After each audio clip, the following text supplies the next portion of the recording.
Қайырлы күн, қымбатты түлектер. Сіздермен бірге Education Kit Қатылжан. Бүгін мен сізге радиотехника, электроника және телекоммуникациялар білім беру бағдарламасы туралы айтып беремін. Бұл білім беру бағдарламасы коммуникация және коммуникациялық технологиялар білім беру бағдарламаларының тобына кіреді. Электрондық жүйелер мен радиобайланыс және телекоммуникация жүйелерімен айналысатын ғылым мен техника саласының жетістіктері пайдаланылатын өмір саласын атау мүмкін емес. Бұл саладағы жетістіктер әсерлі. Мобильді және спутниктік байланыс, хабар тарату және теледидар, компьютерлік және ақпараттық жүйелер, ғаламдық интернет. Осының бәрін сіз қазіргі өмірде елестету қиын. Мұның бәрі радиотехника, электроника және телекоммуникация саласындағы мамандардың қызмет саласы. Бұл білім беру бағдарламасына оқуға түсу үшін УБТ-да математика және физика пәндерін таңдау қажет.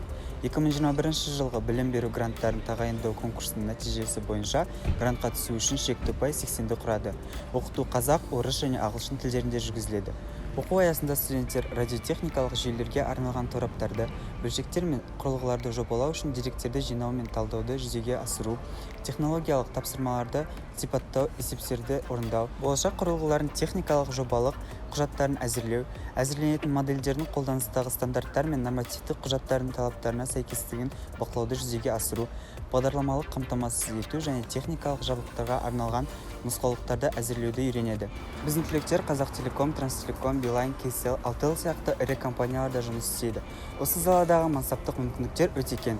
Бітіруші инженер, радиоэлектроншы, технолог, радиоқұрылыстардың бақылаушысы, бюроның конструкторы, тұрмыстық аспаптарды жөндеу шебері, монтажшы бола алады.